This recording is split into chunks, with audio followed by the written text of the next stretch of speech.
Hello there, welcome to this edition of Global Business Africa. In the course of the hour, we'll run through all the business news stories you need to know about from Africa and beyond. Here's what's coming up tonight, starting with a look at the market. So 2020's barely started, really, and Kenya's biggest listed firms is already about 4.8% higher, 33 shillings a share on Safaricom. Now that's roughly 32 US cents or so. Last year, though, was pretty solid for the firm's shares at the NSE, up 41% in comparison to the NSE 20, the benchmark index.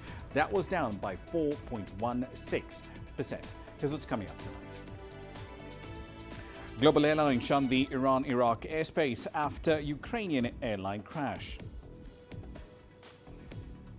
The World Bank cut South Africa's GDP outlook for 2020. We'll have the latest numbers. And China confirms a trade deal with the United States is in the offing. All right, then, quite a bit to get through tonight, but let's start in the business of aviation. A number of major carriers have either cancelled or completely rerouted flights to avoid airspace over Iraq and Iran following Iranian missile strikes on American military bases in Iraq this week. The U.S. Federal Aviation Administration banned American-registered carriers, for instance, from flying over Iraq, Iran and the Gulf, citing risks of misidentification of aircraft. Its Russian counterpart said it was recommending that airlines avoid airspace over Iran, Iraq and the Persian and Oman Gulfs. Air France has suspended all flights through those two countries until further notice. Other carriers that took similar action include Air Canada, Air India, Singapore Airlines and Qantas. Now, analysts say that that particular region is a central corridor for flights between Europe and Asia, but aircraft can be rerouted fairly easily.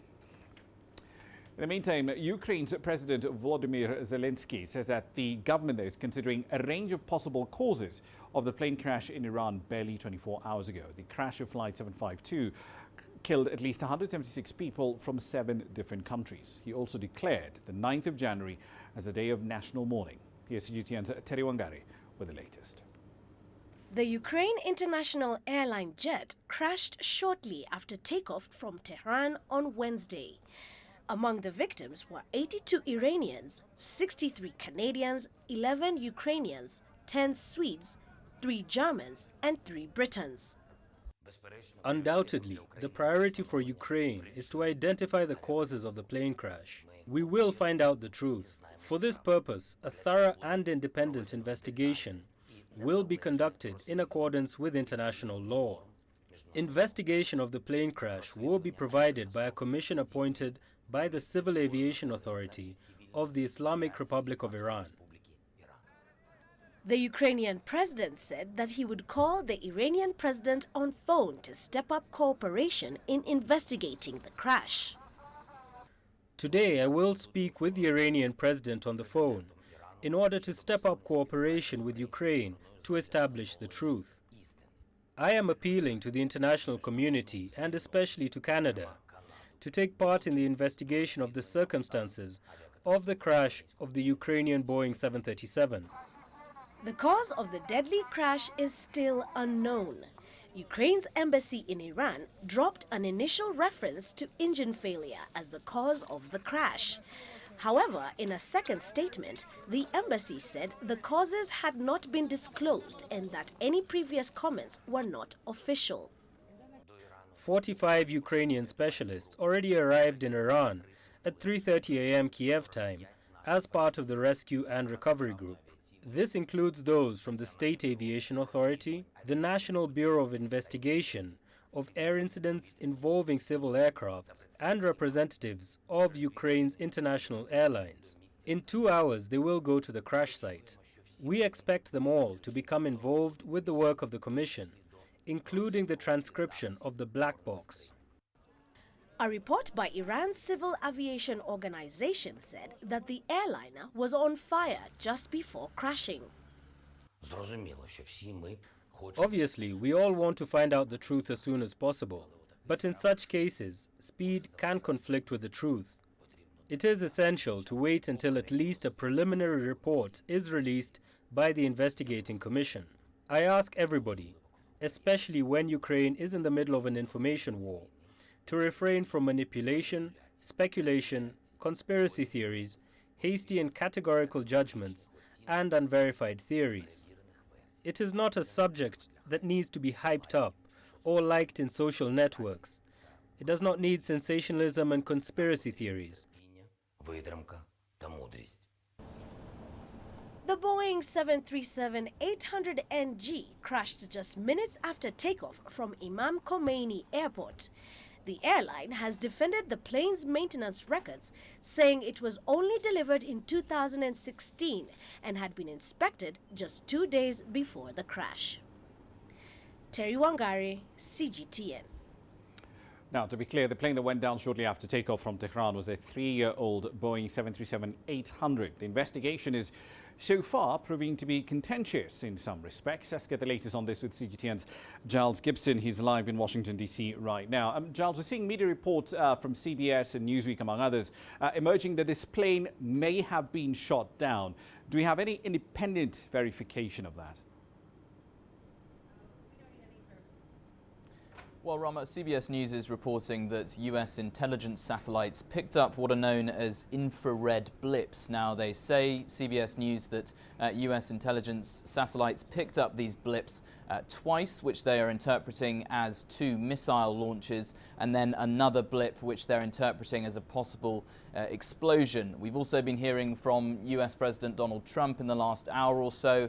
He didn't explicitly say anything about this plane crash or about these reports, but he did hint that he supported that version of events. No official confirmation yet from the White House or any other official body here in Washington, D.C. Indeed, it will be interesting to see the data underlying those conclusions. Under the terms of the 1944 Chicago Convention, the country where the jet was built and designed, in this case the United States, also has a right to take part in the investigation. But given the distrust we're seeing between Washington and Tehran, how exactly would that even work? Well, so the manufacturer of the plane, Boeing, they have offered their assistance. They say they're ready to assist in any way needed.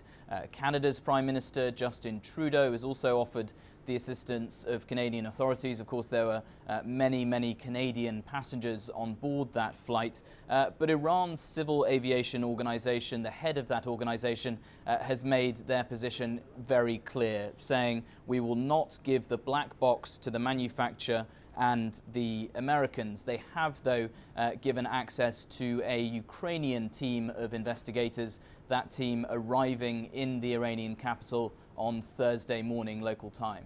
So there's another hurdle here, though, because the United States has imposed many sanctions on Iran. Would those essentially act as a legal hurdle as well for the NTSB, for instance, from taking part in this investigation? Yeah, Ramah, there is actually some precedent for US investigators being allowed into a country currently under US sanctions to investigate a plane crash. I was actually in Cuba, in the Cuban capital Havana, when the Cubana Airways crash happened in 2018, and more than 100 people were killed in that crash. US investigators were actually allowed to come into Cuba, even though the country is under a trade embargo and under US sanctions. And then the 2 black boxes from that crash were actually sent back to Washington, D.C., and the NTSB analysed those boxes. Of course, this is a slightly different situation. The US and Iran, tensions between those 2 countries are extremely high at the moment, so it's highly unlikely that any US officials will actually be allowed to get on the ground at that crash site in Iran.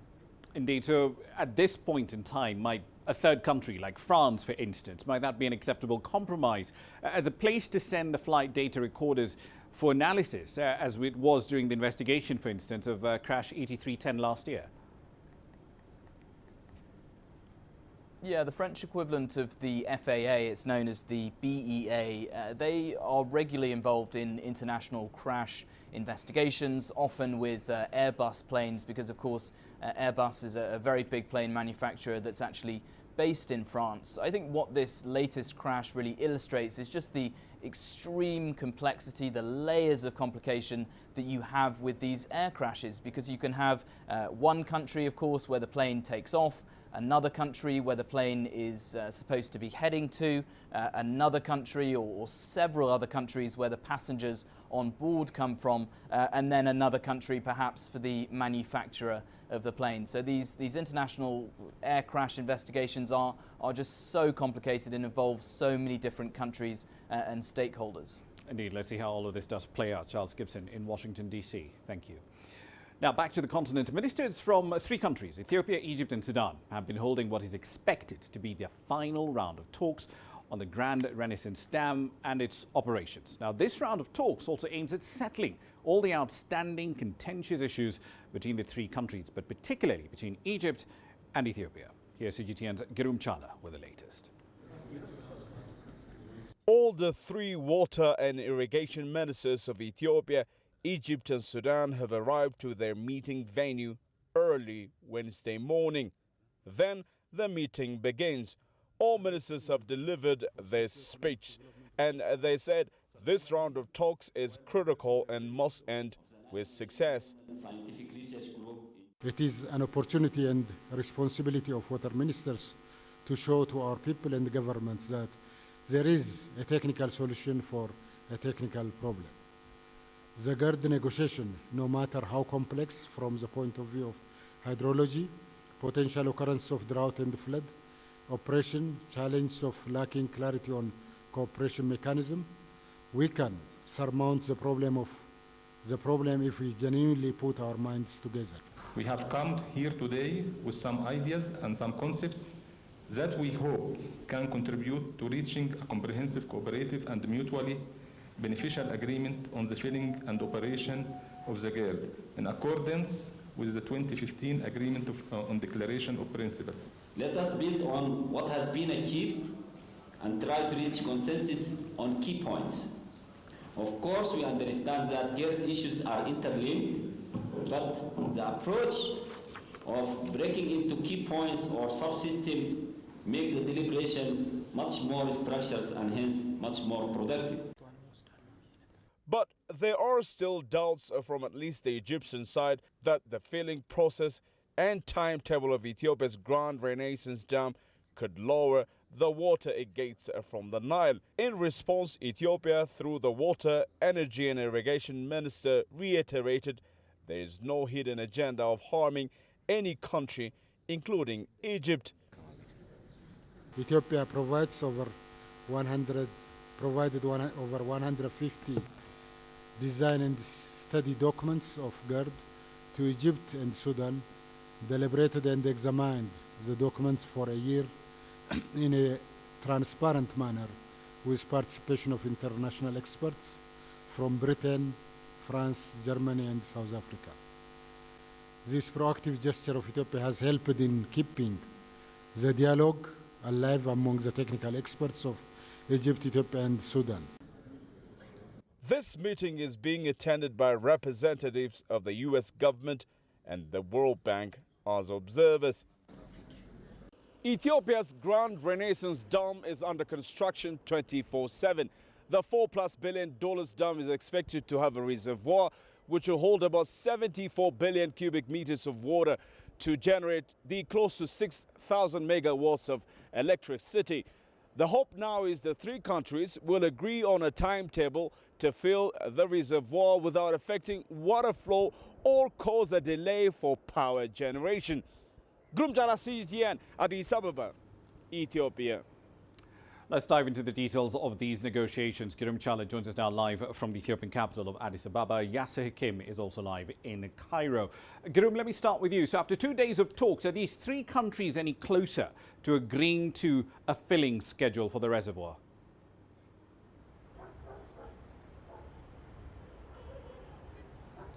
Well, Ramah, the meeting has just concluded and we were participating in a press conference given by the Ethiopian Water, Irrigation and Energy Minister Seleucus Ali himself. And the result was rather disappointing, and something that I was talking about of hope was not really something that has happened. The agreement that was supposed to take place of filling the reservoir, the timetable itself without affecting the water flow to the downstream countries, and also helping Ethiopia generate power as soon as possible, was not the agreement on the tables. They said there was a deal breaker. Ethiopia and Sudan came up with the matrix of filling the dam itself in a rather shorter period of time, which they believe also is not going to affect the water flow down to Egypt. However, Egypt is of a different opinion. In fact, Egypt came up with a different proposal according to the minister himself. Egypt wants the dam to be filled between 12 to 21 years. And they said this is a deal breaker, and the meeting has concluded with no agreement in this critical technical issue, Ramah. Yes, Egypt went into this round of talks insisting on getting at least 40 billion cubic meters of water from the Nile each year, regardless of this failed schedule that has been agreed to. For the benefit of our viewers around the world, explain to us why that number is so important to Egypt.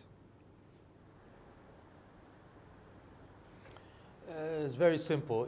Egypt's main source of water comes from the River Nile. It does not have several rivers such as other countries do, or other sources of water. That's the main source. 95% of its drinking water comes from the River Nile.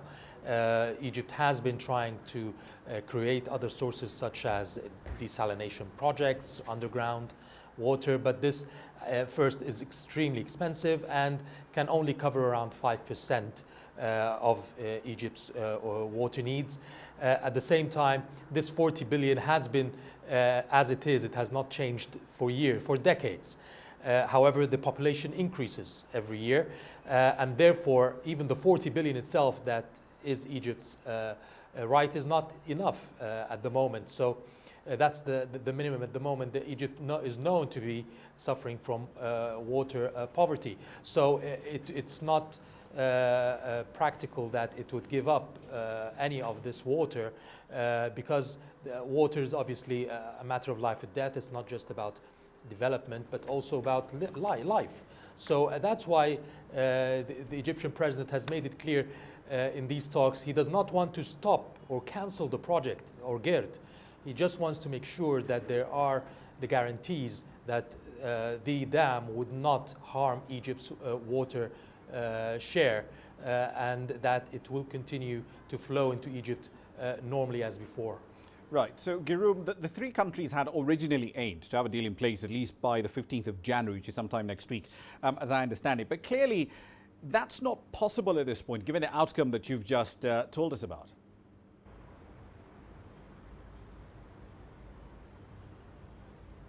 Well, Ramah, the three countries still have time, even if it's few days ahead of us. I'll come back to that one. But what is critical? What is on the tables of the three ministers and the other leaders around this particular Grand Ethiopian Renaissance Dam negotiation topic?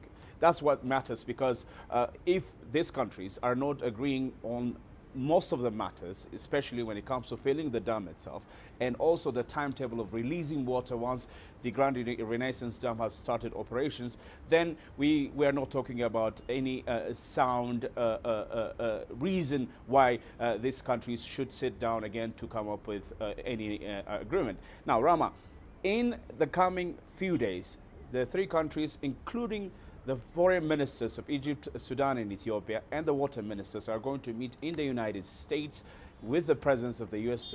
government representatives, that's the U.S. Treasury Department, and also the World Bank president, to also iron out the differences, to try and iron out the differences on these similar topics.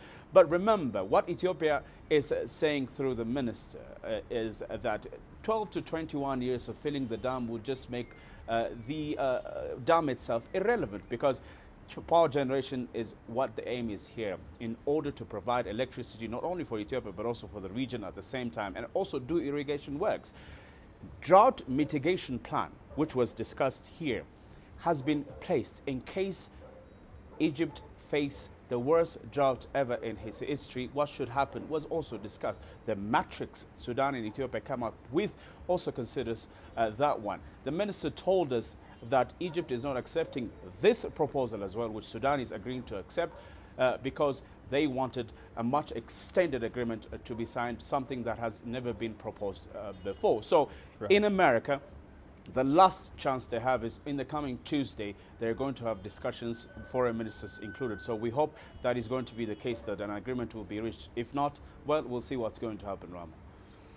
All right, then. So January 15th is clearly going to be a very interesting date. Yasser, let me come back to you. Other than the filling schedule dispute, because we've heard all sorts of years being thrown around, 12 to 21 years. There was a 7-year proposal at some point in November last year.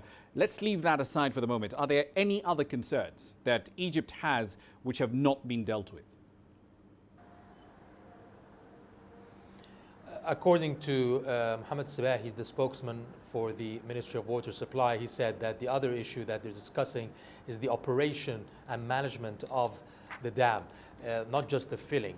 We're talking about the management throughout the years, how it will be managed in a way that it will also not affect Egypt's water share through the years, and especially when there is a matter of drought or floods, what they call it the emergency case, where emergency mechanism.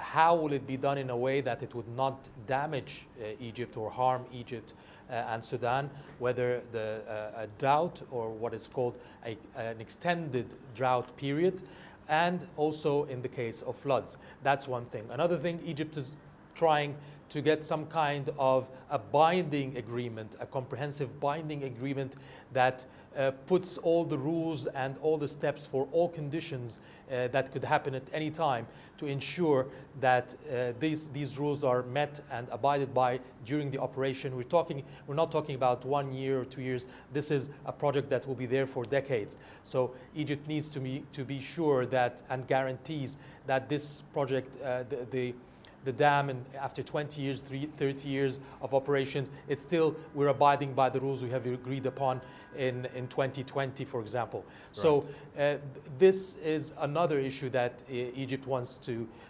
have on the table, a comprehensive binding agreement that would be not harmful to any of the three, not just Egypt, but to any of the three countries.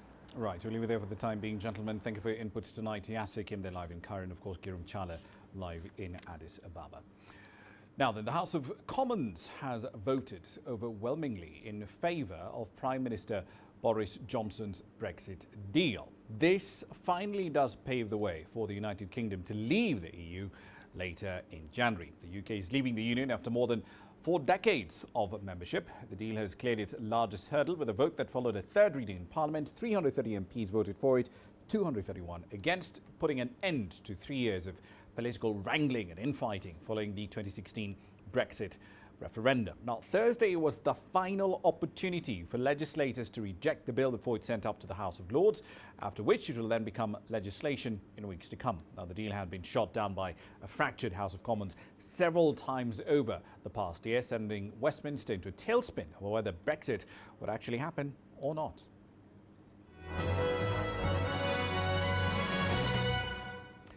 Time now for a run through some company headlines. Let's start here in Kenya. The country's top lender by assets, KCB Group, has injected just under $15 million into National Bank of Kenya, which it required last year. Now, that will allow the subsidiary to meet its mandatory capital requirements.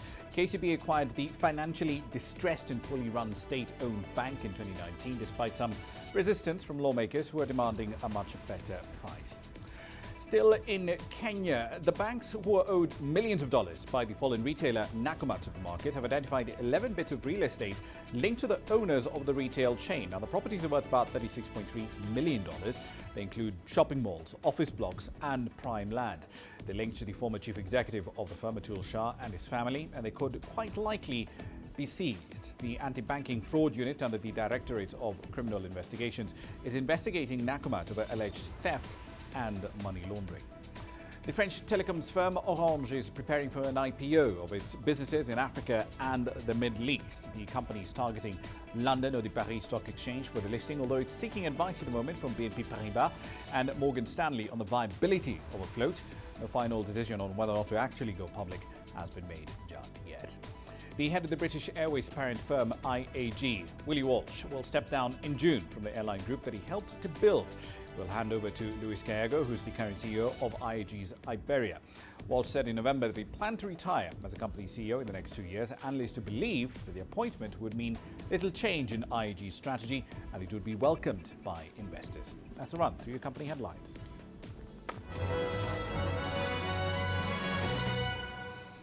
We're 25 minutes into the hour. You're watching Global Business. Here's what's coming up shortly.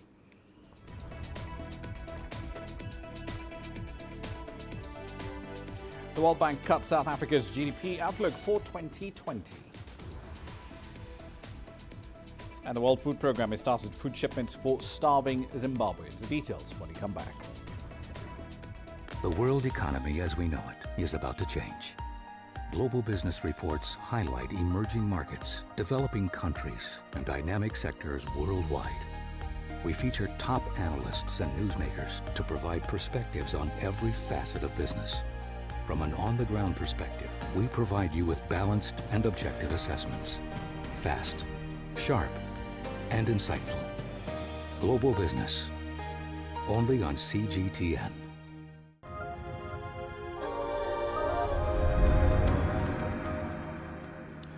Welcome back. The World Bank has cut its economic growth forecast for South Africa to below 1% for 2020. The Washington-based lender is the first key institution to cut its growth forecast, due in part to electricity supply concerns. Now remember, Africa's most industrialized economy is expected to expand by about 0.9% this year. The World Bank's revision comes as Eskom, which generates roughly 95% of South Africa's power, resumed rolling blackouts much earlier than expected. The power cuts now threaten to drag an economy which is stuck in its longest downward spiral since 1945. The debt-laden utility has been described as the biggest threat to South Africa's economy and its fiscal health as a whole. It put the country at risk of a second recession in 2019 after it implemented the most severe power cuts to date in December. Elsewhere, the United Nations World Food Programme has placed Zimbabwe among 15 global hotspots at risk of deteriorating further into crisis. The organisation says roughly half of the country's population will need food assistance this year. This comes as the Southern African economy is struggling with a severe drought and an economic meltdown. Here's CGTN's Uche Okoronkwo with the details. Zimbabwe was once seen as Africa's breadbasket. The situation in the country has now been described as overheating. But is it really the right term for this dry, unforgiving season that's threatening everything from livestock to crops? Because of this drought, I have lost 6 of my cows and everything that I planted withered. I only managed to harvest 1.5 buckets. Facing its worst hunger crisis in nearly 10 years, the UN's World Food Programme says more than half of Zimbabwe's 16 million people are now considered food insecure. WFP has been giving affected families cash in order to reduce the cost of shipping food from either South Africa or Mozambique. About 8 million people have been getting the handouts for their basic needs. However, now it's taking an unusual step, and that's by moving to food assistance instead. 2019 has been an exceptionally tough year for all Zimbabweans. We see a factor or a combination of factors, economic downturn, climate change and subsequent droughts that have led more than 8 million people into food insecurity. As in WFP, we're looking at ramping up our response over the next couple of weeks to reach almost double of what we have planned. Even though drought has long been cyclical in southern African countries, climate change has made extreme weather patterns more frequent. This, combined with economic sanctions and restrictions imposed on government, have made Zimbabwe's current situation even worse. Things are rotten in this market because of prices. Because today tomatoes will go $250, tomorrow $300. Tomorrow $400, and people, they don't have that money. We came here yesterday at 8 o'clock in the morning, and we're still here waiting because there's no fuel. We're still here, but we do not know when the fuel will come. Farmers in Zimbabwe traditionally plant corn in November when the rainy season begins. So far, they've received as little as 55% of normal rainfall, with the luckiest receiving roughly 85%. To make up for the deficit, President Emerson Mnangagwa's government is now expected to import 800,000 tons of maize in the coming weeks.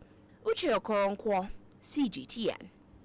The Ethiopian Prime Minister Abiy Ahmed Ali is on a two-day visit to the Republic of Guinea. As CGTN's Brian Toussaint now reports, the visit aims to strengthen bilateral trade ties between the two countries.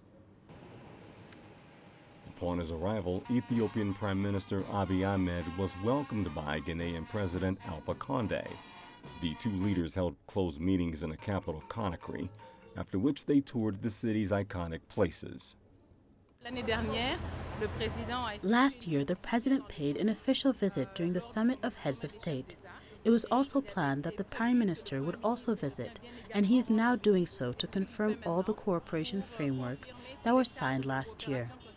There will be no agreement to be signed, but a review of these agreements and possible consolidation.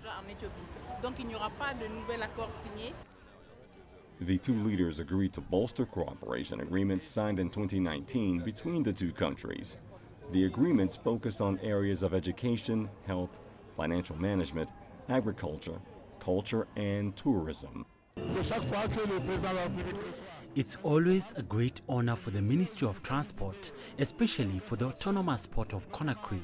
Every time the president receives a distinguished guest, he takes him on a tour of our facilities, especially the container terminal, because it's an entity that works very well. We compete with others in the sub-region. It's a symbol of the real economic takeoff of our country. The Prime Minister of Ethiopia was pleasantly impressed by the facilities he found here. He also received a gift from the workers who are gathered here. Once again, we are very pleased. During his stay in the Republic of Guinea, Prime Minister Abiy Ahmed also met with Governor El Rufai of Kaduna State, Nigeria, and Nigerian business tycoon Tony Olumalu to discuss investment opportunities in Ethiopia in various burgeoning sectors. Mr. Abiy heads next to South Africa for a two-day official state visit. The visit aims to strengthen the diplomatic relations between the two countries and boost ties. Brian Toussaint, CGTN. Still in Ethiopian matters, foreign investors who are looking to put their money to work in the country could soon have more options on where to invest. The government is considering a new law that would essentially open up some sectors of the economy which are currently restricted to foreigners. Here's CGTN's Coletta Njohi exploring how local investors are laying the groundwork for the bill's passage. Addis Alemayo is on the lookout for foreign partners. The communications executive believes the government's plan to open up more sectors to foreign investors will bring a flood of opportunities for local firms like his. So if you're a foreign investor coming to a market like this, rather than starting from scratch, you're going to look for a local partner that has some market share, some revenue, and some sort of track record so that you can partner with them and build something better. So I think there's a ton of opportunities for local firms if they're willing and open to, work with foreign firms. The new bill still needs to be voted into law, but if it passes, it could allow foreign investors to grab a foothold in sectors that include logistics, media, energy, and mining. The government has set a minimum of $200,000 as capital for foreign investors who want to set businesses here. And for those who want to have joint investment with local operators, they will be required to have at least $150,000. It is all part of the government's privatization drive, which is meant to reduce the national debt, generate foreign inflows, and speed up growth. The government has already announced plans to sell a minority stake in Ethiopia's telecommunications, and 6 sugar factories are to be sold in the first quarter of 2020. There was a pronouncement of privatization, but we've not jumped into it the next day. We've been careful in understanding the sectoral challenge, sector-specific challenge, and developed a strategy. So you will see that Ethiopia's experience would be, as has been the case, a very unique experience. We're hoping that, like we did in the brewery sector, for instance, this would be a successful privatization experience. But not everyone is convinced. Some local investors fear foreigners will steal business from them.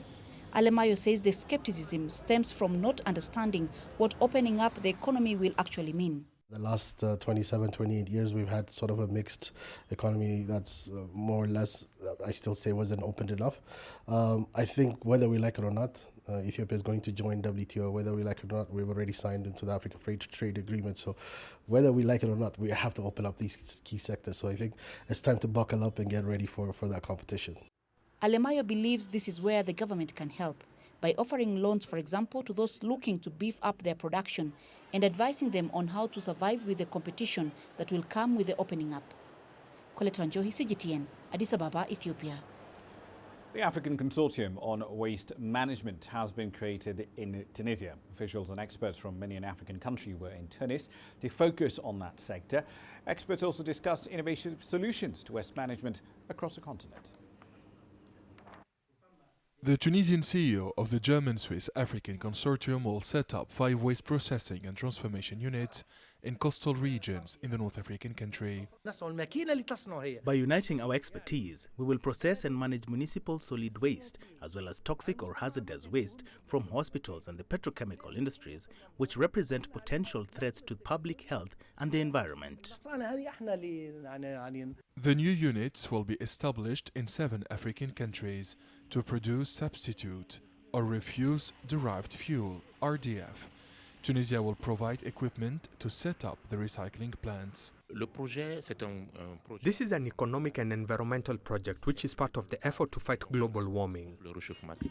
We'll manage and recycle waste in order to valorize it by producing electrical energy and fertilizer. The African Consortium plans to set up factories in Algeria to recycle waste. This sector will have a direct impact on the economy and create thousands of jobs in the North African country. Waste treatment was not a consideration in the past. Tons of waste were buried instead. There was no concrete waste recycling system or program. Waste collectors like municipalities practiced landfill. Consequently, Algeria had enormous or astronomical quantities of waste that should be extracted, sorted and recycled. The Swiss-German and African group announced in June 2013 the creation of 25 waste recycling centers in Tunisia. The project was not carried out due to social instability. This project is now considered as a top priority for the new government. Experts assert that the new recycling units in Tunisia and other African countries will help cut the expenses of cement plants and building materials companies by 30%. The modern units will transform waste into energy to be reused in energy-intensive industries. Adnan Shawishi, CGTN, Tunis. At 18:37 GMT, time for another break. Here's what's coming up shortly.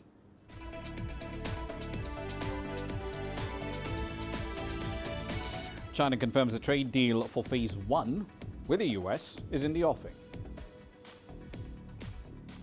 And we'll take a closer look at the world's first hydrogen-powered boat. Is this the future of transportation? We'll answer that shortly.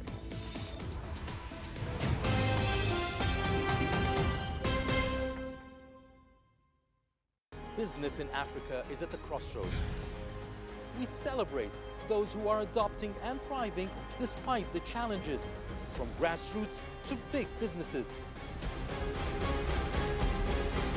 Global Business takes you along for the ride as we track the making of a giant. Only on CGTN. For a look at some economic data out of the country, the country's foreign currency reserves.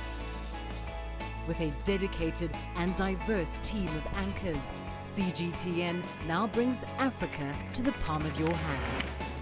I'm Perina Karibe in the heart of Nairobi, which is bustling. From everyday heroes to the continent's most powerful figures, we bring their voices to you. We haven't changed. And this is something most of us are very excited about. We bring you news that's changing perspectives.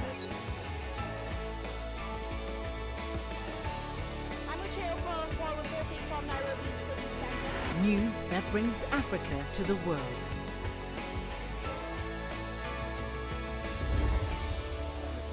CGTN. See the difference.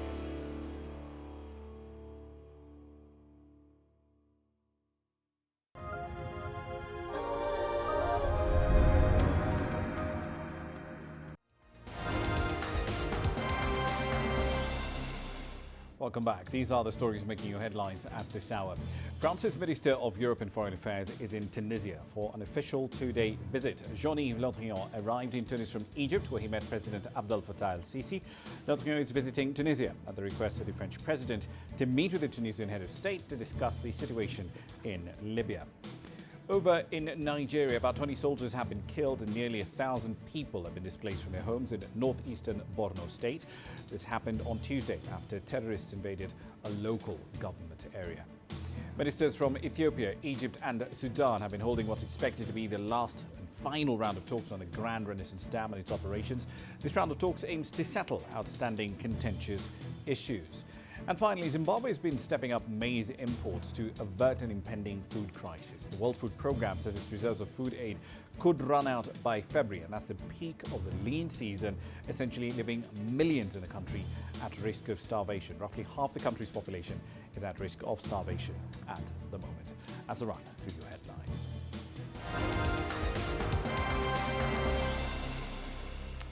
Now, let's move on to the signing of a Phase 1 trade deal between China and the United States. China's Commerce Ministry confirmed on Thursday that the Vice Premier, Liu He, will travel to Washington on Monday, January the 13th, to sign that trade agreement.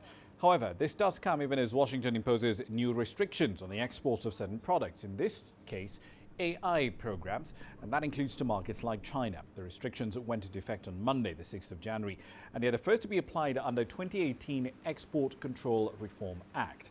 The measure applies only to software that uses neural networks to discover points of interest in geospatial imagery.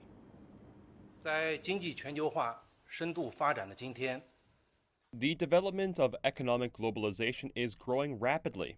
Disturbing normal international cooperation will not only harm the interests of relevant companies, including those from the U.S., but will also make the global market worry about the environment of the U.S. on trade and innovation cooperation.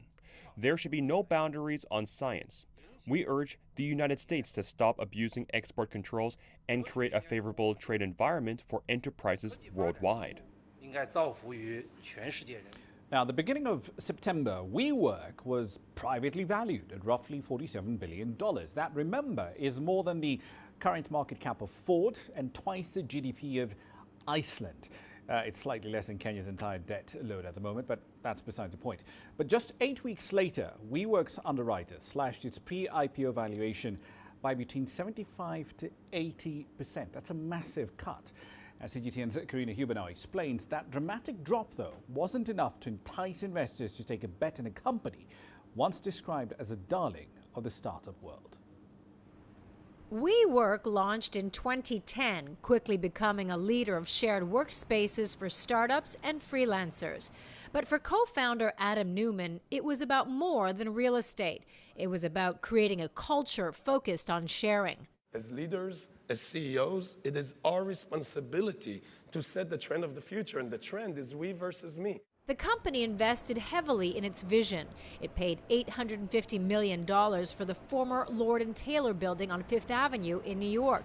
It also bought organizing platform Meetup.com and set its sights on housing and education.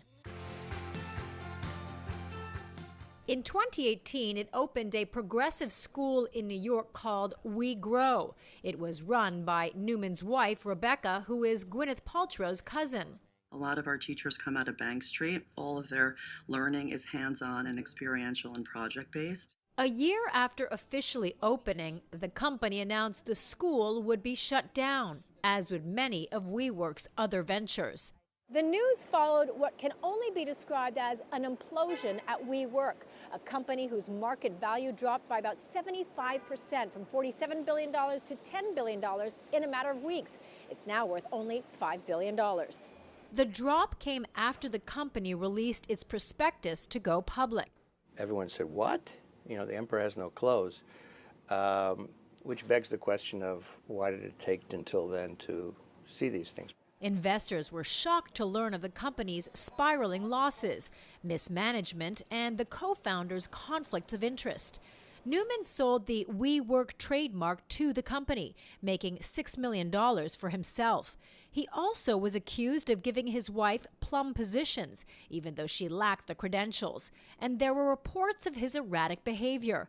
The IPO was shelved, Newman was forced to resign, and Japan's SoftBank took over the company. Newman is getting a $1.7 billion payout, while 2,400 people, or roughly 20% of the workforce, will lose their jobs.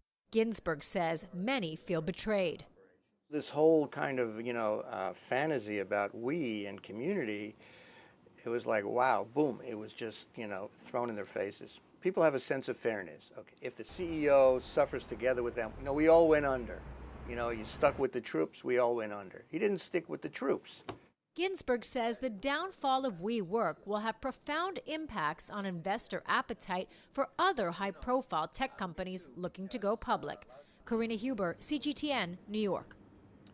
Now, tech is becoming a lot more portable, particularly with the advance of cheaper, smaller sensors and batteries to tie it all together. Chinese tech companies have played quite a role in that trend. CGTN's Mark New has the latest from the 2020 edition of CES. At CES, sensors are getting so portable they can now even be used on a baby's diaper. We have developed a proprietary algorithm that will know when to detect when the diaper is wet. A great deal of innovation at the show is coming from Chinese tech companies. At a CES special event called China Tech First Look, Chinese companies take center stage. Vietnam is widely used in driverless vehicles. Sometimes surprises come in small packages, like the e-bike Small Circle. What is a Smart Circle? Smart Circle is the world's lightest and smallest foldable electric bike in the world.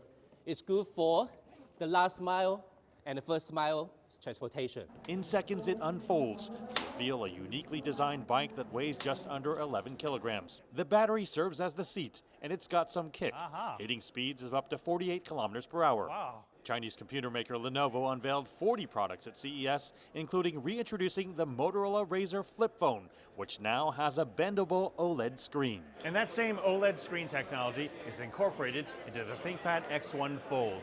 Lenovo has created the world's first foldable PC. It took engineers 4 years to create this flexible hinge, which allows it to fold seamlessly without any crease. The OLED technology is coming to the point where you really can build products with foldable screens. But you have to put a lot of engineering into the hinges, so the product really has the durability to do this tens of thousands of times. And ultimately, the foldable device gives you multiple modes. In a book mode, in a dual screen mode, in a full screen mode, where you really can work very productively. Lenovo also unveiled another first, a laptop that actually has a screen right on the cover. It's all part of the drive to create new form factors that allow users to stay connected in ways they never thought before. Mark New, CGTN, Las Vegas. Still in tech issues, last October, the world's first hydrogen-powered boat docked in London on the last stop of its European tour. The 30-meter vessel is called the Energy Observer. It acts as a sort of floating lab for testing green maritime tech. But how exactly does a hydrogen-powered vessel work? CGTN's Ima Keeling explains on What's Hot tonight. The shipping industry is one of the most polluting. 90% of trade is seaborne, creating 2 to 3% of the world's total greenhouse gas emissions. But this boat is on a 6-year mission around the world using solar, wind, hydrogen and battery power in an effort to prove that there is a greener way. I'm Emma Keeling here on the River Thames in London to see if the Energy Observer will be able to convince the maritime industry that what they're doing can be cleaned up.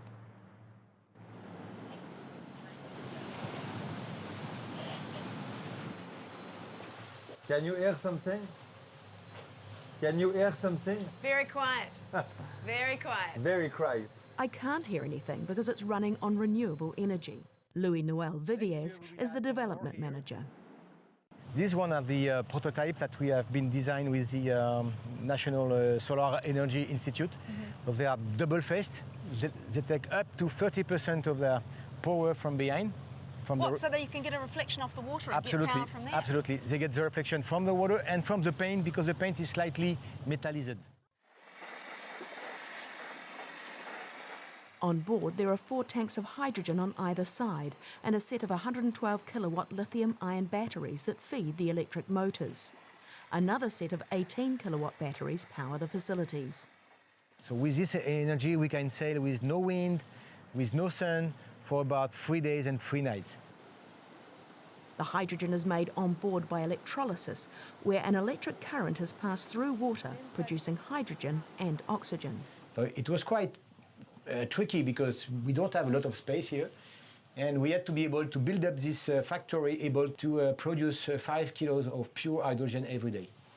5 kilos of pure hydrogen, it is the same as, let's say, 20 liters of pure gasoline every day. Captain Erusad sees the Energy Observer as part of a greater revolution. I simply wanted to show that it is possible to navigate otherwise. And it is a much more effective way to educate politicians, citizens, and industrialists with a real ship that can be tested and touched rather than a few promising slides of a keynote presentation showing a time in the future. The future must be now. Now, oil prices is our focus as far as commodities are concerned for today's edition of that particular coverage. Oil prices essentially continuing to pull back after a rather tense start to the year. WTI down about 2.25% in the last 9 days. Brent is about 0.9% in the red over the same period.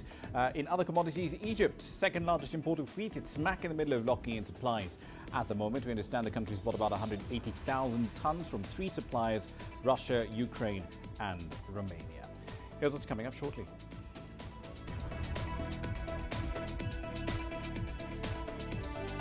We'll take a look at the work of a Nigerian designer who's incorporating traditional African designs into furniture. Images may appear to be identical, but looks can be deceiving. The difference is not always obvious. It has to be discovered. There are always different sides to a story. We put the focus on the details. To see more, to understand better. CGTN. See the difference. The greatest journeys. The greatest sights. The greatest adventures. Here in Panater, this weir allows the locals to walk on water. We're far more than just TV news. We're your passport to the wonders of Africa. To bring you stories of struggle, survival and hope.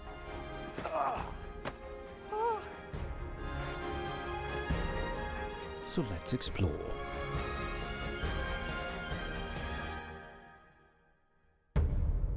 CGTN.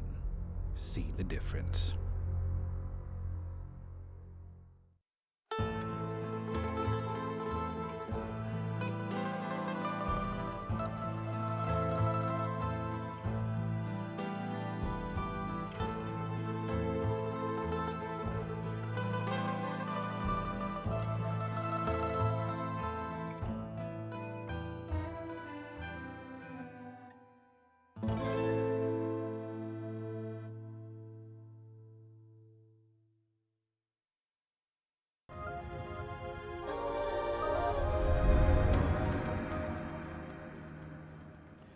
Welcome back. Tonight on Grassroots, we take a look at Studio Lani, it's a Nigerian firm that specializes in furniture design.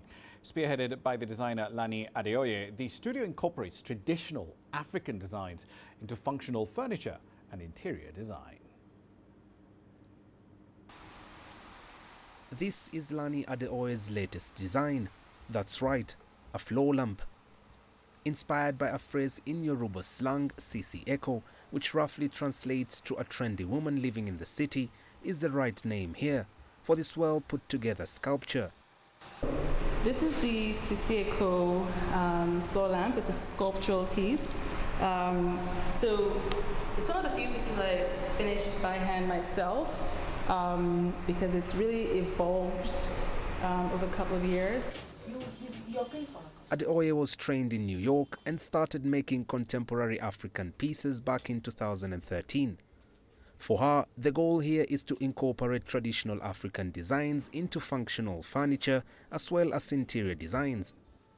The idea of merging culture, our heritage that I've always been passionate about from a young age, and learning about the design industry and understanding that we have something to add to that narrative as Africans, and a lot of times we're not our stories being told from other people's perspective. So I think there's something really interesting about being in this point in time now where we as Africans, there are other African designers like myself who are exploring and trying to sort of create their own narrative that showcases our beautiful, diverse culture in a positive light.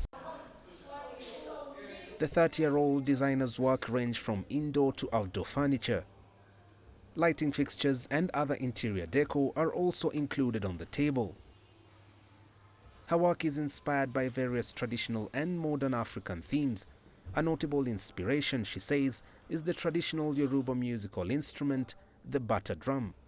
The talking drum for me is such an iconic West African musical instrument. I think what it represents, it really was one of the first telecommunication devices. If you think about it, the fact that you could pass a message from one place to another by beating a drum, and there was a language system to it. But visually also, the strings of the talking drum basically became metal lines. And so that's why I tend to work with a lot of metal lines, because that was the initial starting point. Adeoye's pieces normally take between 2 weeks to 5 months to make, thus depending on the complexity of the design. Is how the different lines work together to create different sculptural views. So far, with over 30 designs under her belt, Adeoye has showcased her work in various exhibitions both at home and across Europe. But was it all easy? You might not be able to afford a designer outfit, but you can probably name about a couple of designers that you like, that you can aspire to, that you want to aspire to buy from. But nobody can name a furniture designer that they want to get a product from. So it's a very weird, it's not just a Nigerian thing, it's a global thing. The furniture industry is quite closed, so it tends to be not really readily sort of open to the mass. In terms of market trends, African art has been at the forefront in recent years. That's all thanks to designers like Adeoye, who are hinged on taking the continent's art scene mainstream. Mohamed Abubakar, CGTN. All right, then let's wrap up the bulletin with a look at currencies here for you. 14.20 is the starting point for the rand. But given the growth forecasts that the World Bank released today for 2020, which of course make a very grim reading, we've got to wonder what direction that currency will essentially take. South Africa's 29 growth estimated at 0.4%, which is virtually nothing. The forecast for 2020, equally dismal, 0.9%. Nigeria, not that different. 2019 GDP estimate, 2%. For this year, 2.1%. As a bank put it, weakening global demand and ongoing domestic challenges continue to discourage investment and delay recovery in many commodity exporters. Nigeria and South Africa, prime examples of that. So then, on that bleak note, that's it for tonight's edition of Global Business Africa. As always, we'd like to hear your thoughts on the content you've seen here in the last hour or so. There are many ways to get your thoughts back to us, all of them on your screens right now. I'm Ramah in the Kenyan capital, Nairobi. Thank you for your company in the last hour. Well, today's up next from Washington, D.C.